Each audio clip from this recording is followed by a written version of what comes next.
Good morning. I'm Gary Welterlin. I'm filling in for Ken Ralph today, who had taken ill over the last couple of days, so that's why I'm not showing up on the program. It is my great pleasure to introduce Reverend Jamie and Suzanne Hinson Rieger to Santa Barbara and the Unitarian Society. Reverend Jamie is the senior minister of the First Parish in Bedford, Massachusetts, and will be spending the next month in Santa Barbara in support of Reverend Julia's sabbatical. Jamie is an Indiana native who discovered Unitarian Universalism in 2005 when his family went looking for a welcoming and inclusive spiritual community and found so much more. He served in many capacities at the Unitarian Universalist Church of Indianapolis from 2012 to 2023. In 2023, in search, he was selected as the minister of First Parish, following the Reverend John Gibbons, who had been pastor there for 31 years. Prior to being a minister, he enjoyed an 18-year-long stint at the Federal Home Loan Bank of Indianapolis, supporting community banking. Jamie is married to Suzanne right there, who is the Director of Family Religious Education in North Parish in North Andover, Massachusetts. They live in Bedford with their daughter, Jordan. They have two other adult children, Sam and Claudia, living in Bloomington, Indiana. Please welcome Reverend Jamie and Suzanne.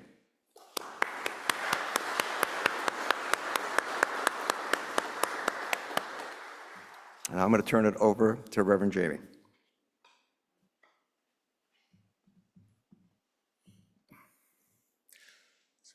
Good morning to everyone here in this sanctuary, to those of you online.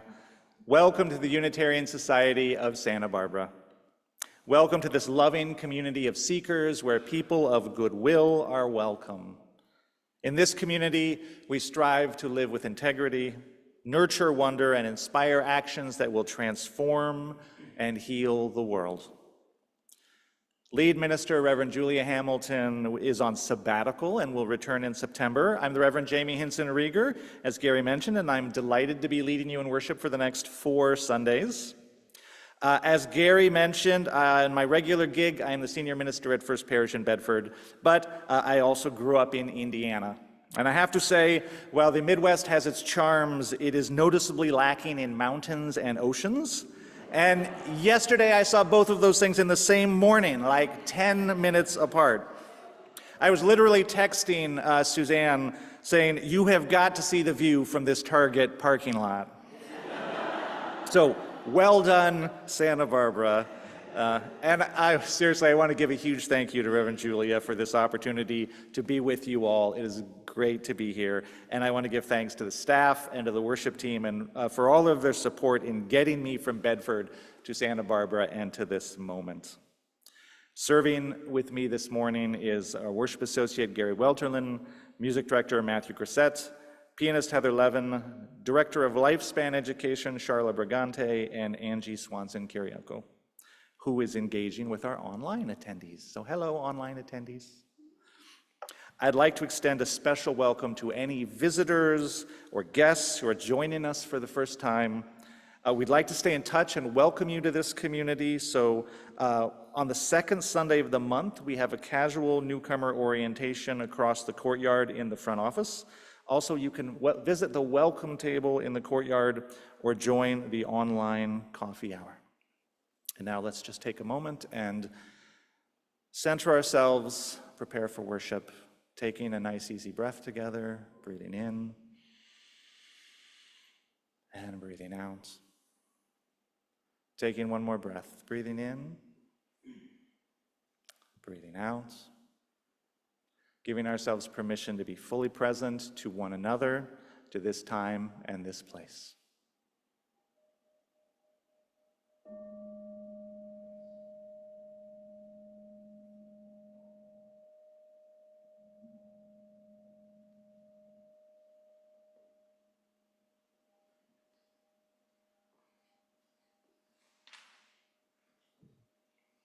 This is somewhat impromptu, but Suzanne, if you would like the chalice for the chalice lighting today, I'll give you very brief instructions on how to operate the lighting. You can come up.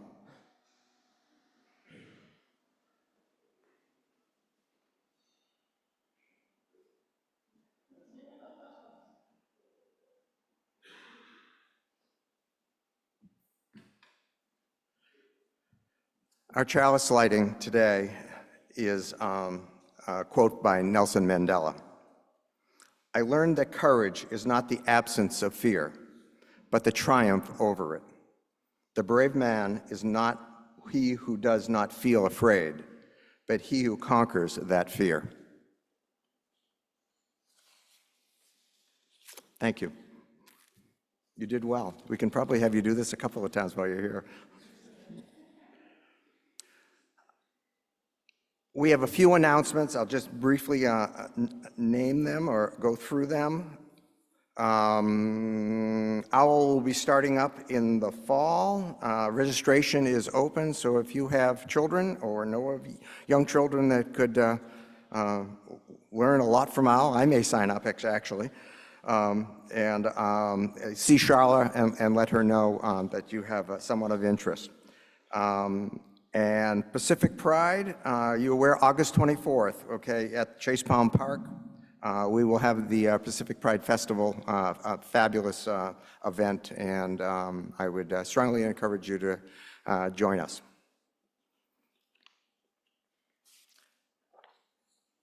Good news. My good news this week came from the Boston Globe and Rob and Karen Hale. May 16th, 2024. The soon-to-be graduates of the University of Massachusetts Dartmouth erupted into cheers during their rain-soaked commencement on Thursday as Quincy-based millionaire Rob Hale announced he was giving them each $1,000. That's more than 1,100 students get to keep 500 of that 1,000 and donate the other half to a person or charity of need. The Granite Communications chief executive gave out the same gift to graduates at UMass Boston last year and at Quincy College in 2021. Hale has given $4.5 million to over 4,500 students and graduates. These trying times have heightened the need for sharing, caring, and giving, Hale said. Our community needs you and your generosity more than ever.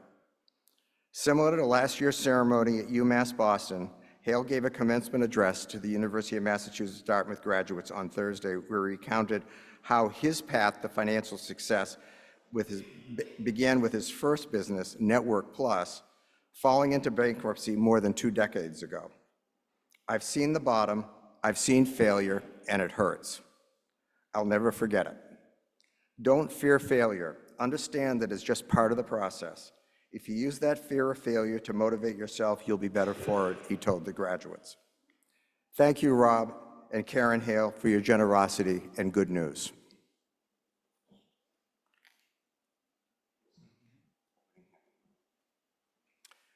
Would you all rise, if you are willing and able, for our opening hymn? Song number 126 in your gray hymnal. 199. Oh, excuse me, 199. Yeah. Good luck. Sorry.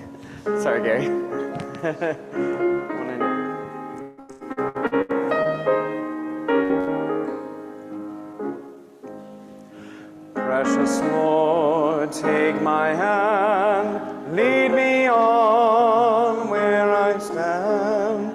I am tired, I am weak, I am worn. Through the storm, through the night, lead me on to the light. Take my hand, precious Lord, take me home. When my way grows drear, precious Lord, linger near. When my life is almost gone, hear my cry, hear my call, hold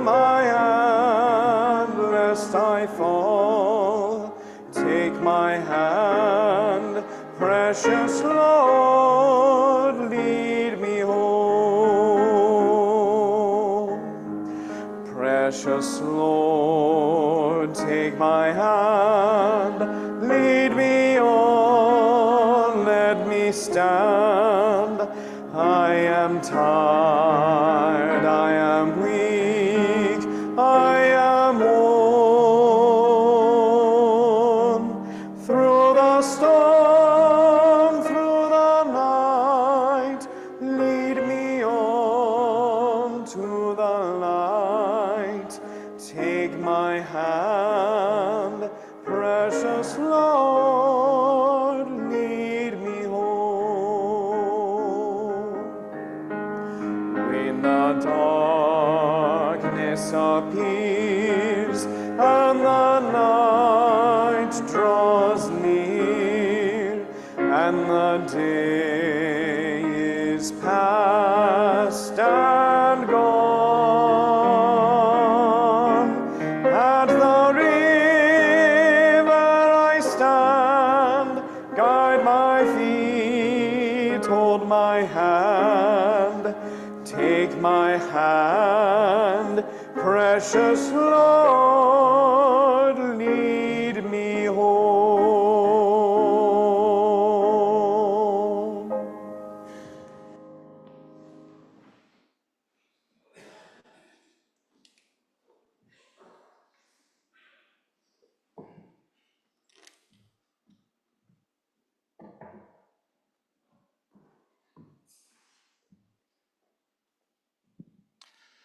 All right. This is the time in the service for our story for all ages. So I invite anyone here in the sanctuary who would like to come forward to feel free. For those of you families and people who are watching online in the Zoomosphere, this is a great time to gather together a little closer around the cozy blue glow of your device. This story today is called The Little Mouse Who Thought She Was Not Brave, but really she was very brave. Once upon a time, there was a little mouse who lived in a barn who thought that she was not very brave.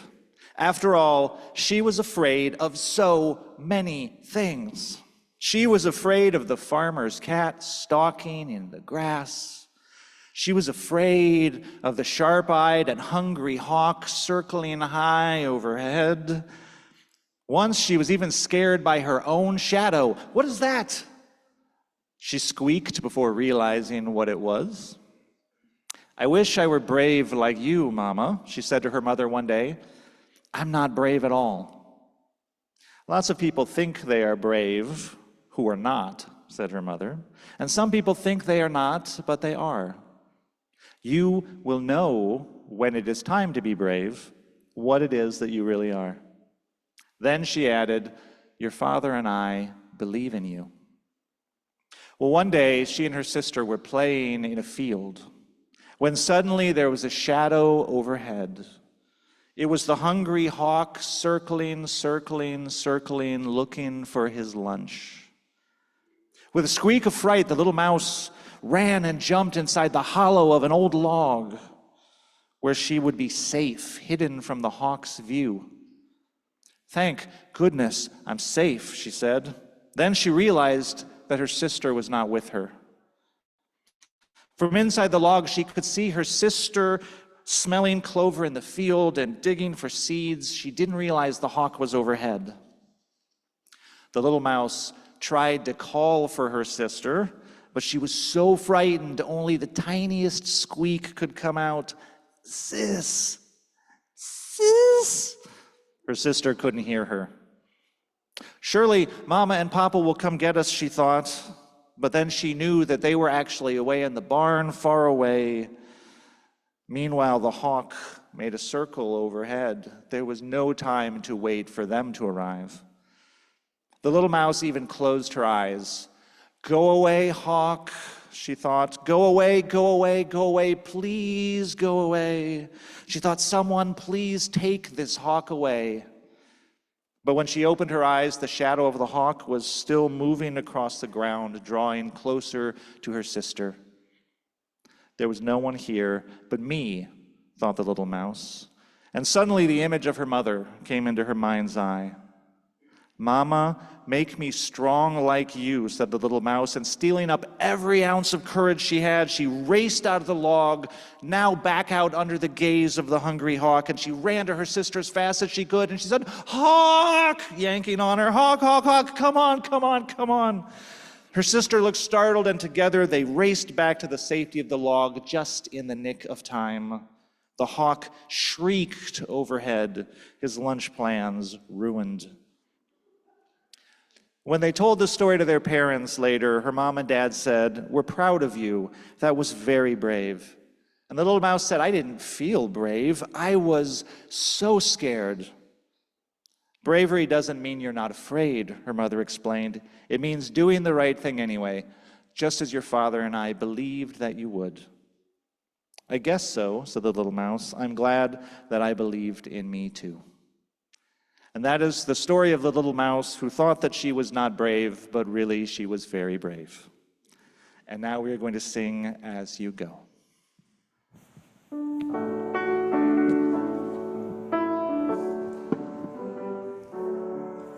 We hold you in our love as you go, as you go. May your heart be at peace as you go.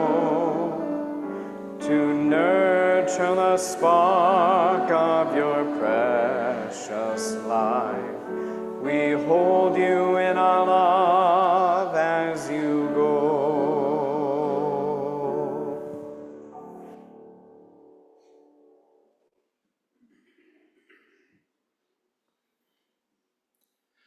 Won't you please join me in an attitude of prayer or reflection?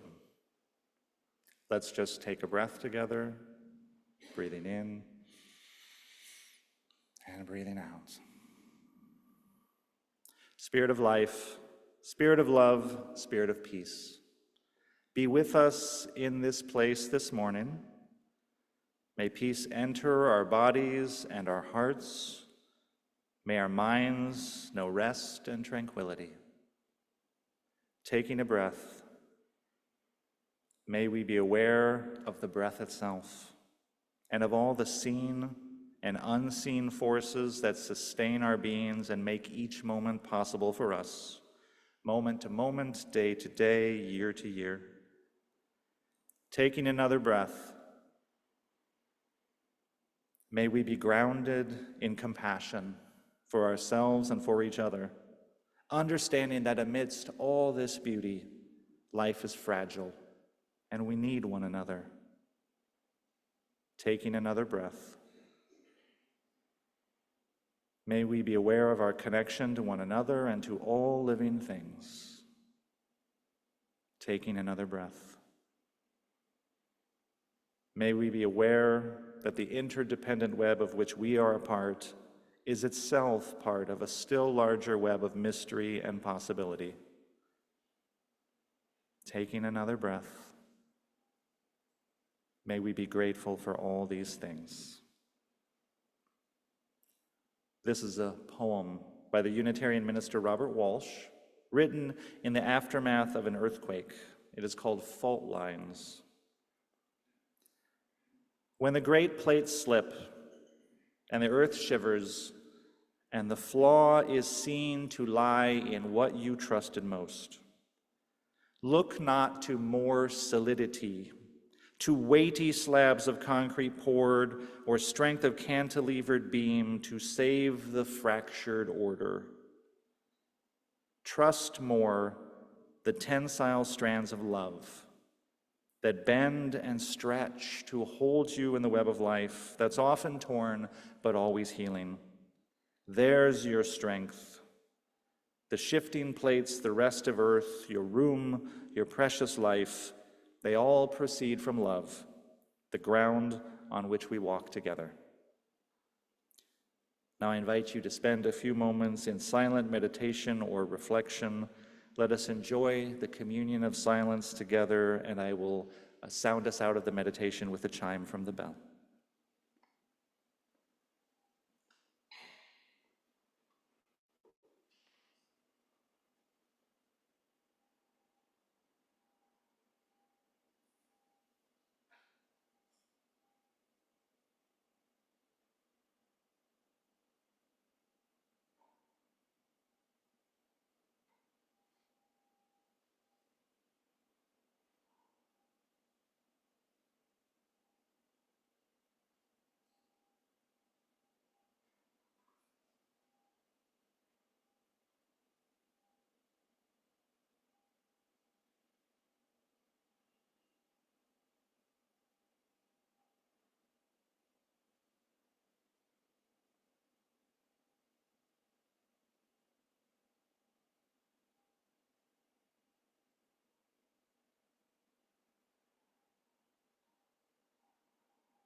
Our reflective hymn is Winds Be Still. You can remain seated. Number 83. Winds be still, storm clouds pass and silence come. Peace, grace this time with harmony. Fly, bird of hope, and shine, light of love, and in calm let all find tranquility.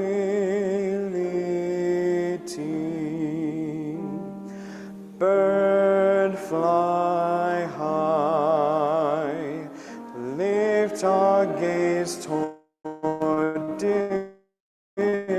distant view, help us to sense life's mystery. Fly high and far, and lead us each to see how we move through the winds of eternity. Light shining, illuminate our inward view, help us to see with clarity. Shine bright and true, so we may join our songs in new sounds that become full symphony.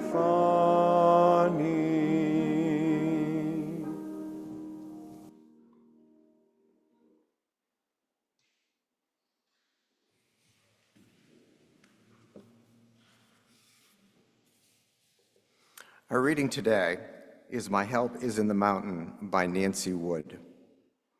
My help is in the mountain where I take myself to heal the earthly wounds that people give to me. I find a rock with sun on it and a stream where the water runs gentle, and the trees which one by one give me company. So I must stay for a long time until I have grown from the rock and the streams in running through me, and I cannot tell myself from tall trees. Then I know that nothing touches me, nor makes me run away. My help is in the mountain that I take away with me.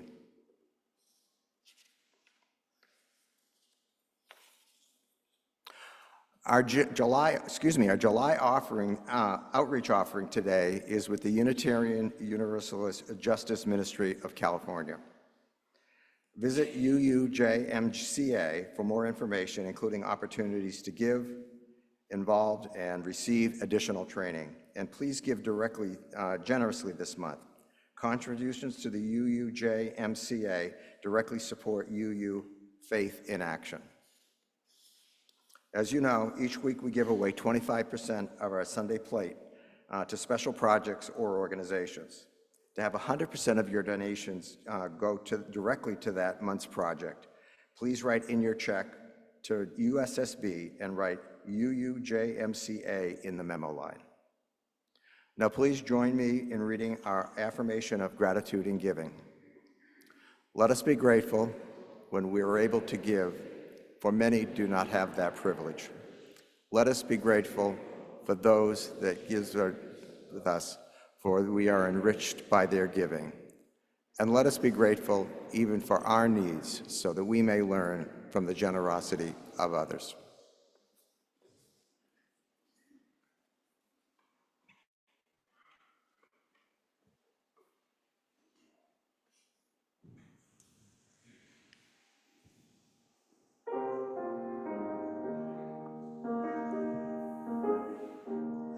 I went up to the mountain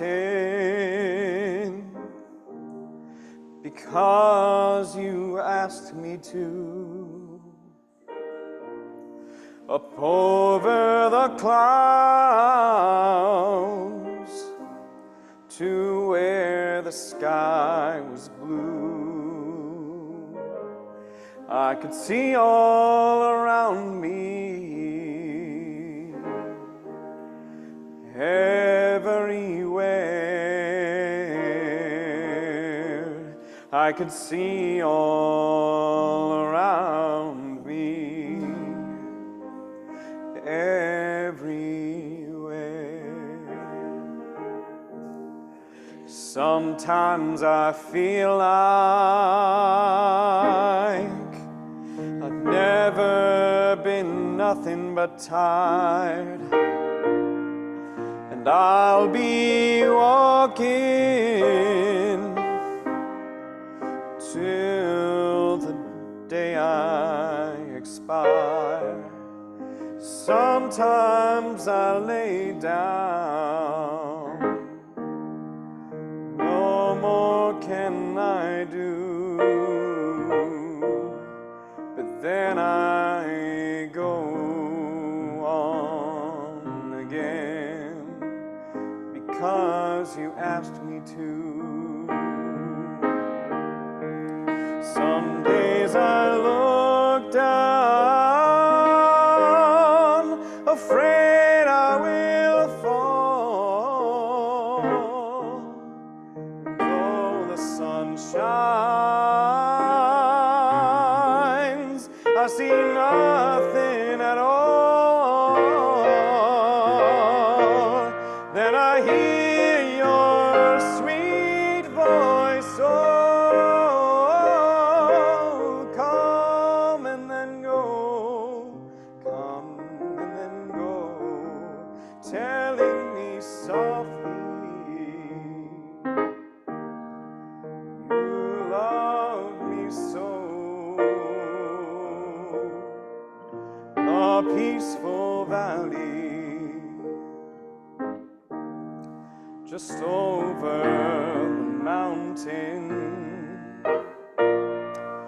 the peaceful valley you come to know. I may never get there,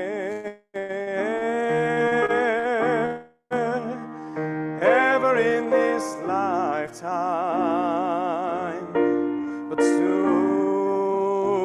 or later, it's there I will go.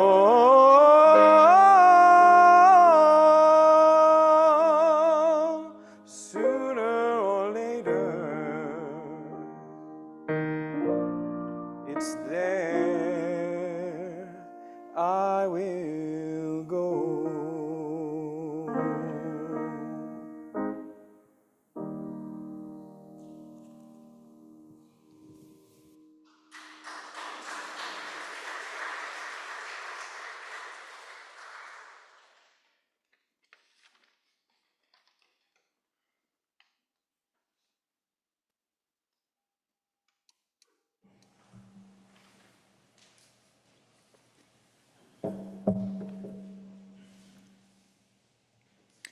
Thank you, Matthew and Heather. That was beautiful. Before I begin with today's sermon, I need to say a few words about this sermon in the context of recent events. This sermon is about our need for courage in a very uncertain socio-political climate in which we all face different risks for the choices we make to act or to not act. And some of those risks include threats of violence and the possibility of real violence. And this sermon was written before the attempted shooting of former President Trump about a week ago now. The context that I had in mind for the sermon while writing it was the last several years of growing violence, threats of violence, going back to at least Charlottesville in 2017 or before. And the shocking attempt on former President Trump's life certainly underscores the potential for violence in our contemporary politics, and it is not clear yet what it portends for the near future and for this election. It could be that this is the beginning of a much-needed low of the political temperature, a firm rejection of political violence as totally unacceptable, and the beginning of a saner and healthier discourse. Or it could be that this will lead to even more polarization and extremism. And it is incumbent on all of us to work for the former outcome and not the latter.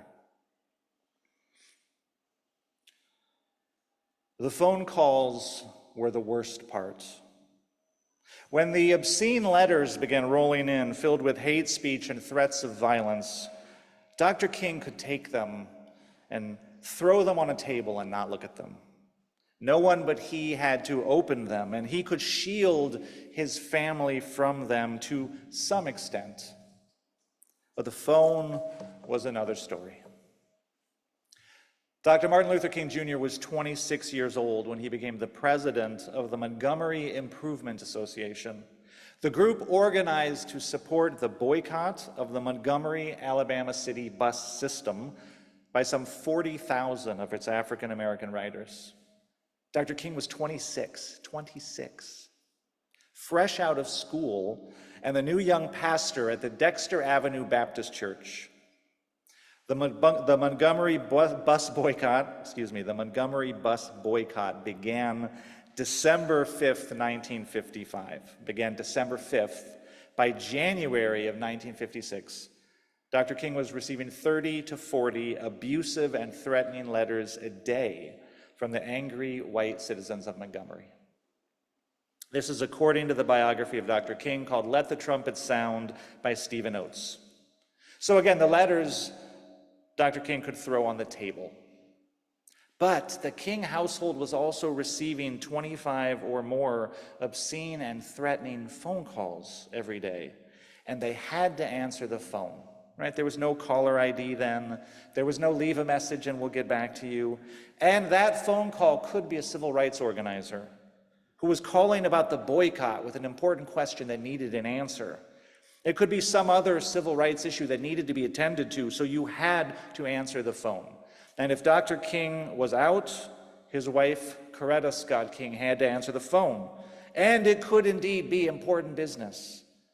Or it could be someone screaming hatred into that phone, threatening the life of Dr. King or of Coretta or of their infant daughter.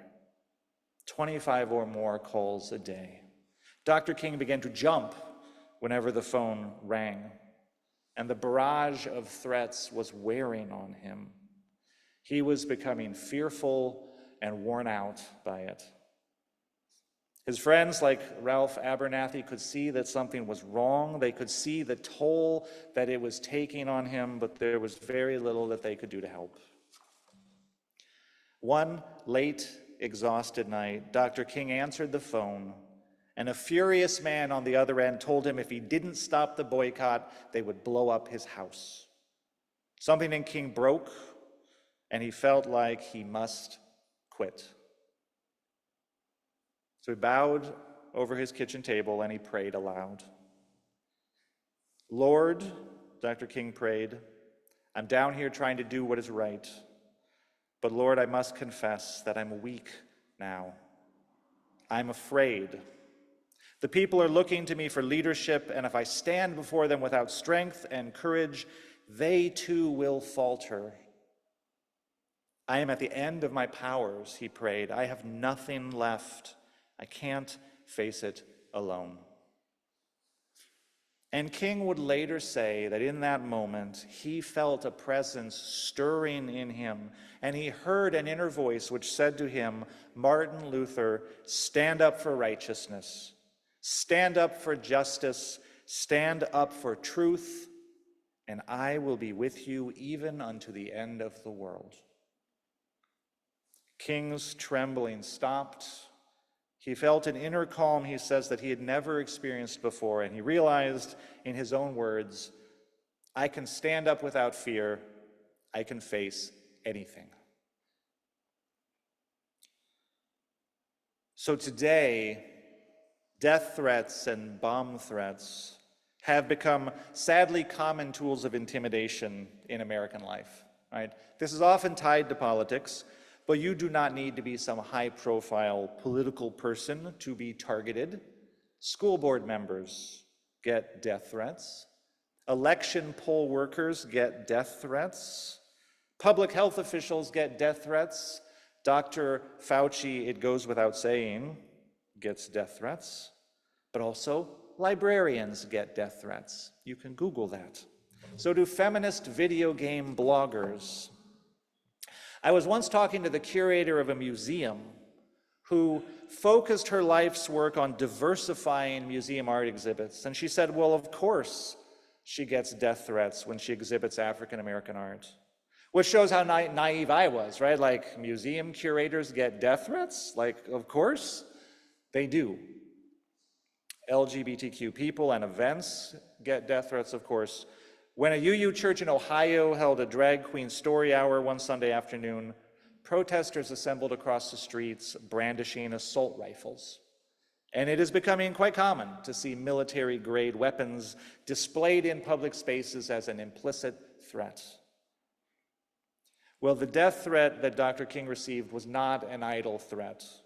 On January 30th, 1956, just a few days after Dr. King prayed for courage, a bomb exploded on the front steps of the King home. The explosion shattered the windows. It sent broken glass flying through the living room. Fortunately, Dr. King's wife and daughter were in the back.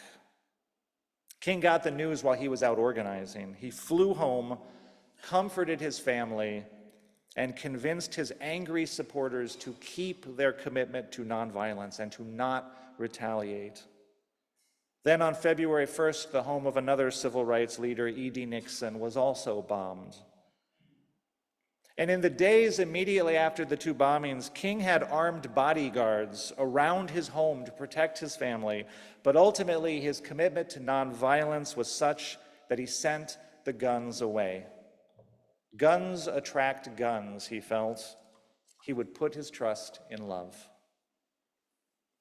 And as the boycott continued, the violent threats in Montgomery only escalated, but it had become clear now that this would not dissuade the protesters.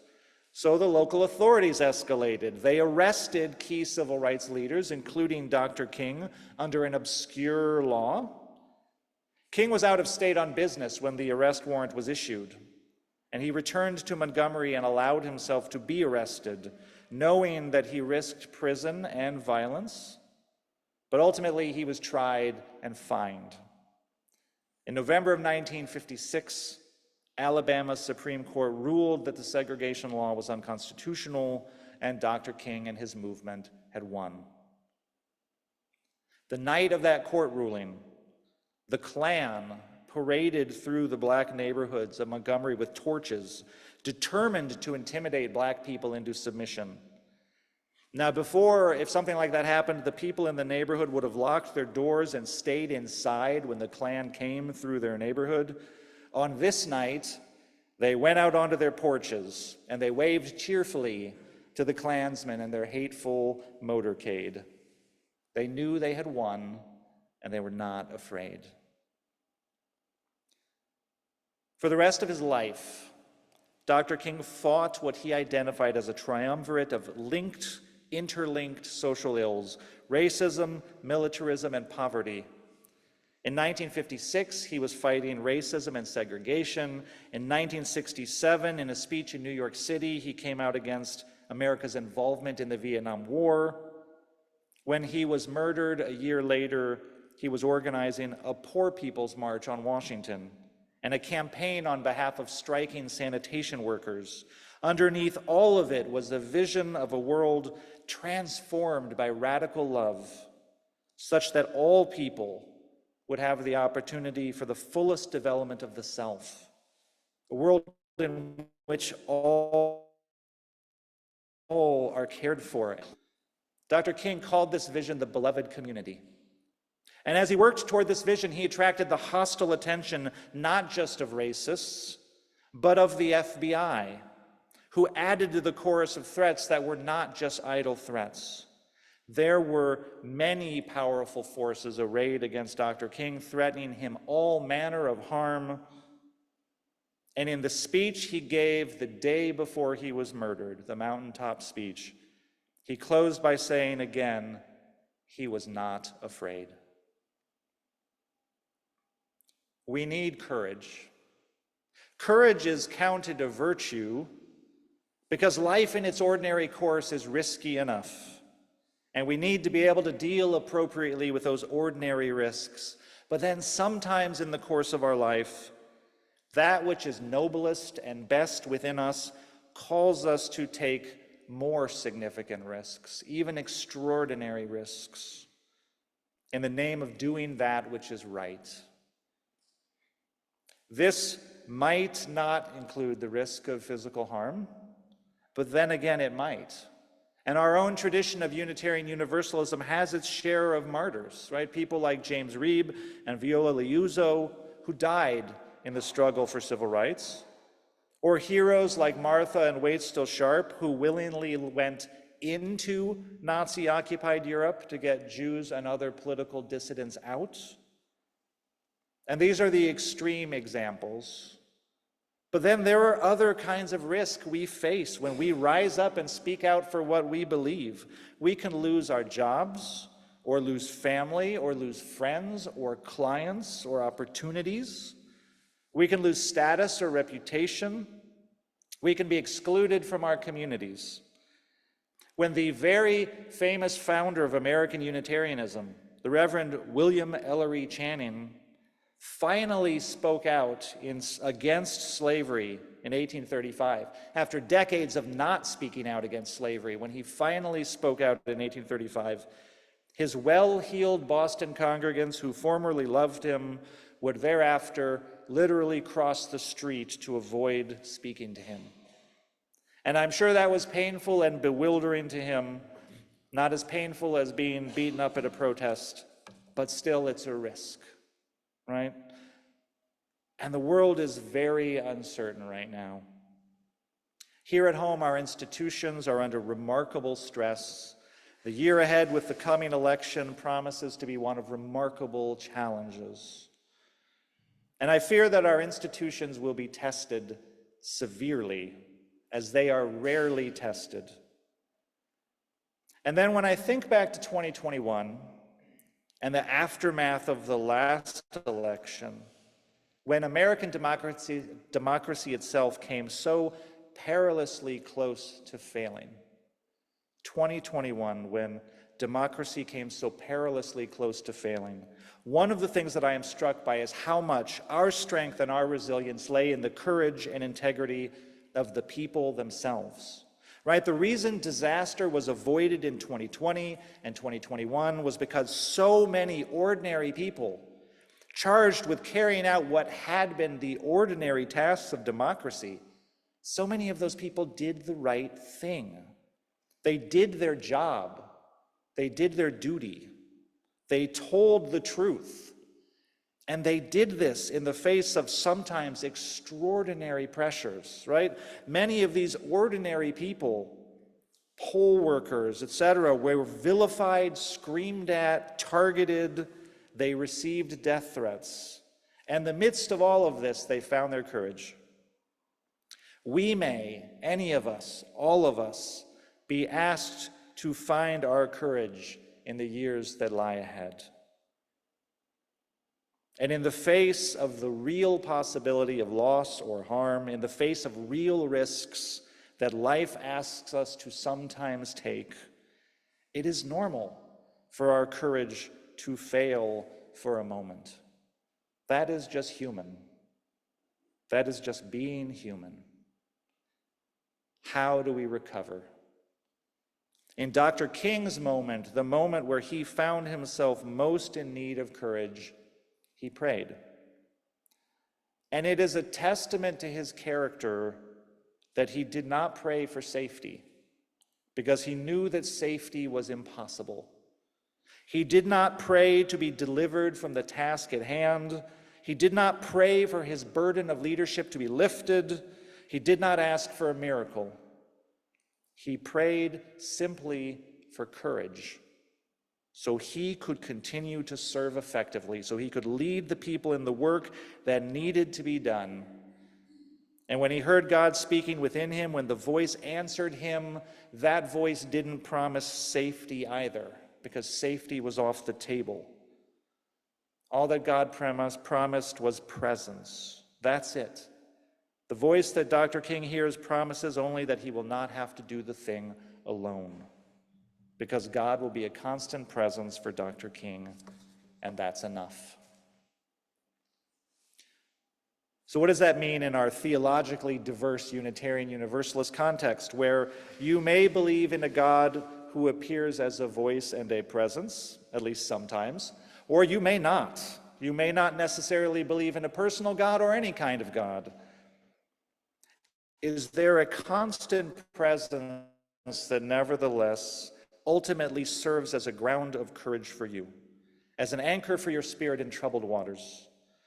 The great 20th century pastor Howard Thurman, mentor to Dr. King and many civil rights workers, and I might add to many Unitarians, once wrote, "Keep fresh before me the moments of my high resolve, that in fair weather or in foul, in good times or in tempests, in the days when the darkness and the foe are nameless or familiar, I may not forget that to which my life is committed. Keep fresh before me the moments of my high resolve."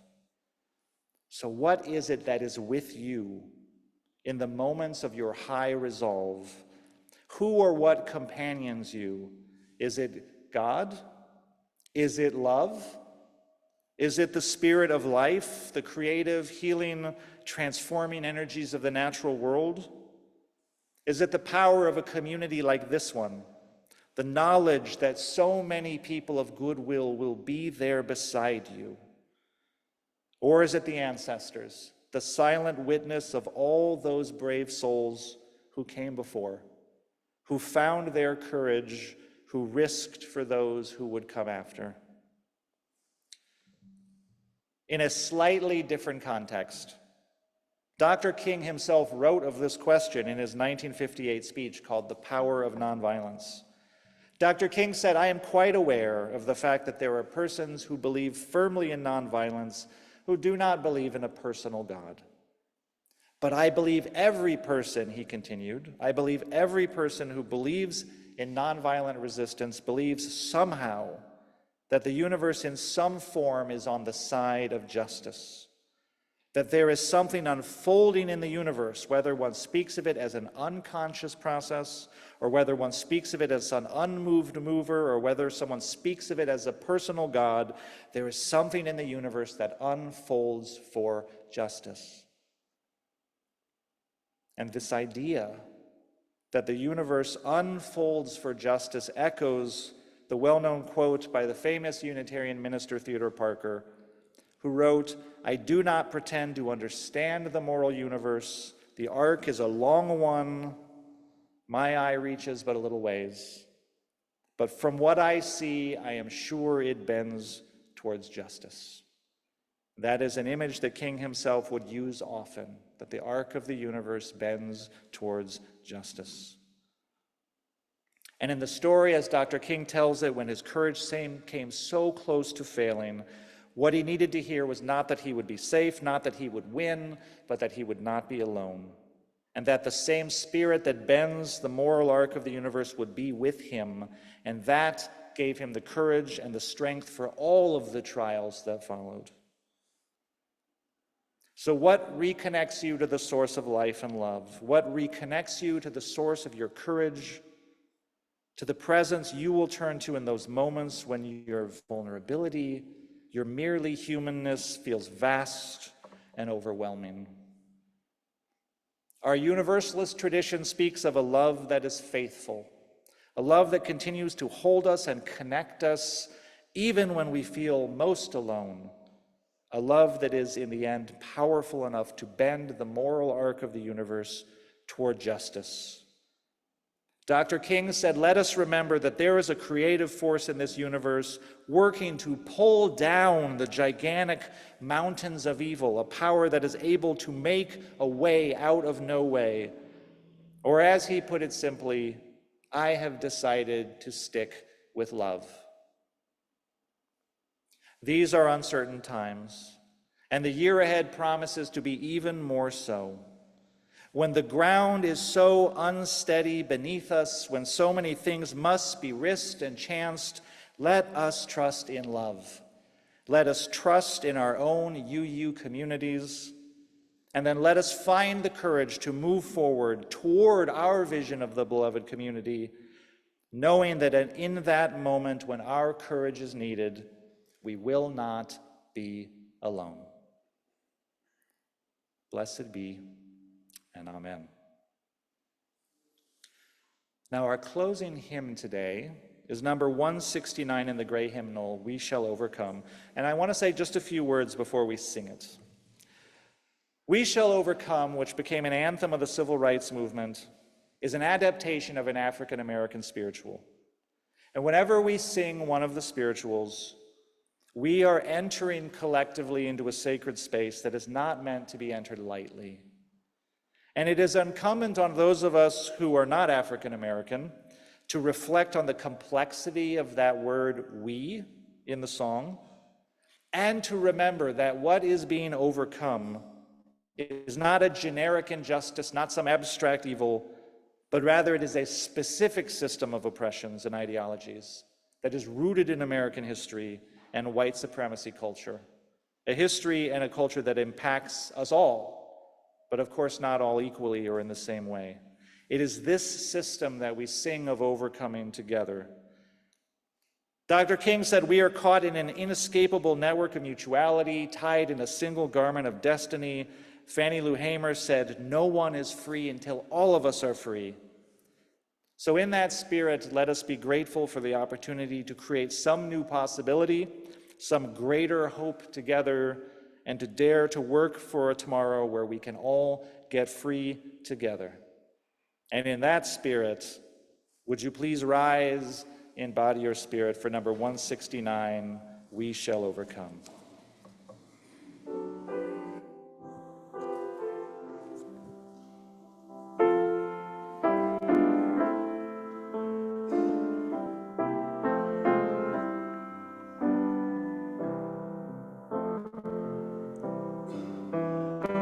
We shall overcome.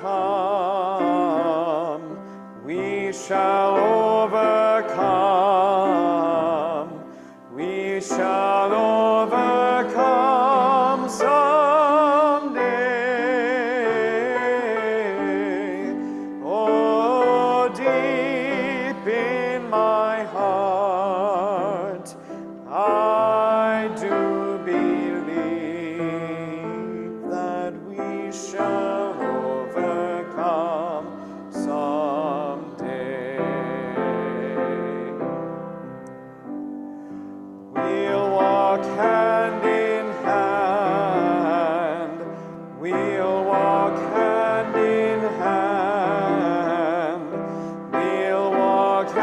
hand in hand someday.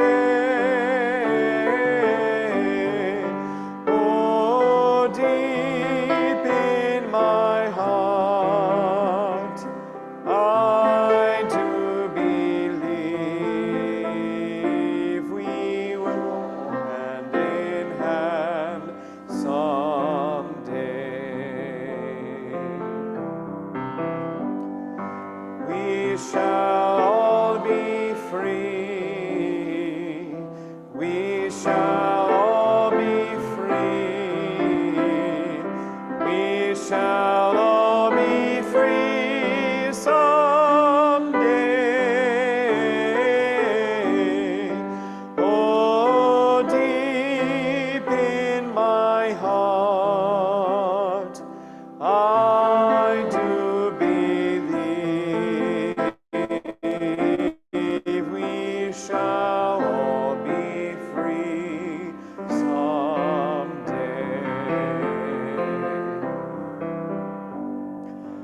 We shall live in peace. We shall live in peace. We shall live in peace someday. Oh, deep in my heart, I do believe we shall live in peace someday.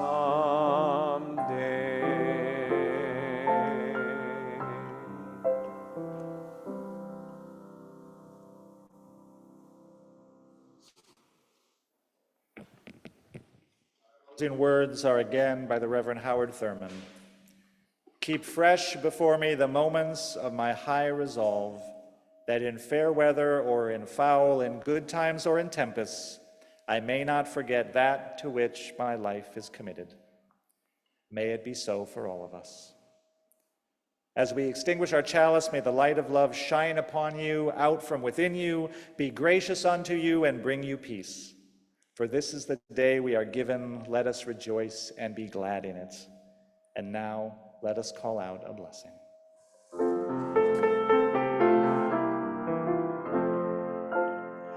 Call out